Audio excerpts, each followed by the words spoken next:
Songs of joyous celebrations reverberate through the Waweru household. They replace the sorrow and anxiety that was resident here for the last 10 days when their last-born son disappeared from this home. Ryan Waweru is still reeling from that experience that has left him too traumatized to talk on camera. His sister, however, tells us that Ryan's ordeal started moments after he left his house for tuition on the 3rd of March. He was abducted by 2 guys. I don't remember the type of a car. I don't remember the name because he's a very sharp boy. He can tell the type of a car it was. I don't remember, but he told me. He told me one was a tall, dark guy. And they took him, wakamungisha kwa gari.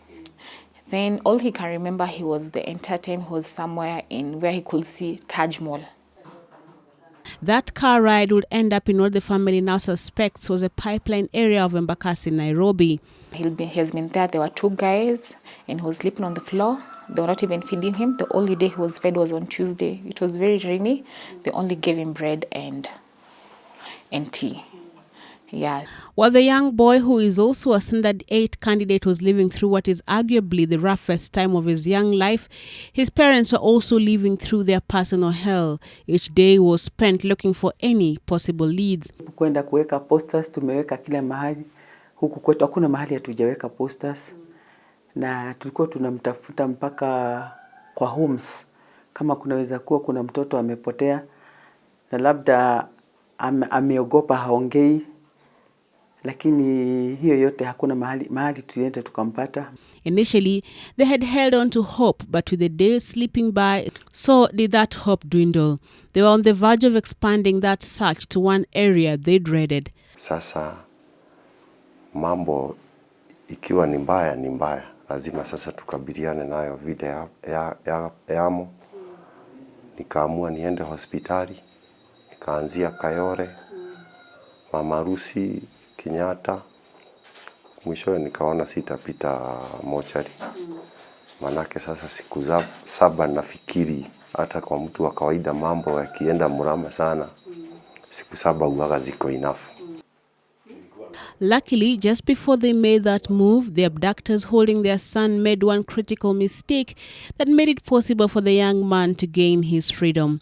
The one guy came back, he was drunk. So when he came back, he came and slept on the floor. He was too drunk. That is when he was able to escape. And he told me when he escaped, he saw there was a poster written somewhere, Tasia, Embakasi. There was someone who was lying there. And Tasia is somewhere here in Pipeline. And he told me he was able to walk from there. Because he told me he really got tired. He was very hungry. Amedhoofika. Alikuwa amelia, macho yake imefura, hata sasa anatumia dawa. While Ryan's family continues to celebrate his safe return home, there is another family from this same area that still doesn't know the fate of their daughter who disappeared just 2 days after Ryan's abduction, and there are growing fears from this area that these 2 cases might not be isolated. Indeed, the family of Maria Majala is still desperately searching for her since she left her aunt's home in Utawala for school. Just like in Ryan's case, there have been no demands for ransom, which is puzzling and worrying for both sets of parents and relatives. Kwa huo muda wote alikuwa amepotea, tulipigiwa simu 3 ama 4.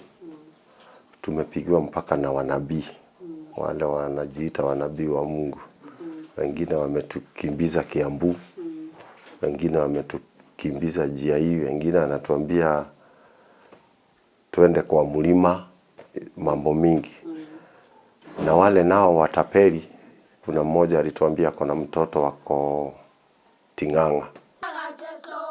Now, Ryan's family is enjoying holding their son close and protecting him, but they're also afraid that the dangers lurking in the streets of this village may not be over just yet. Brenda Wanga, NTV.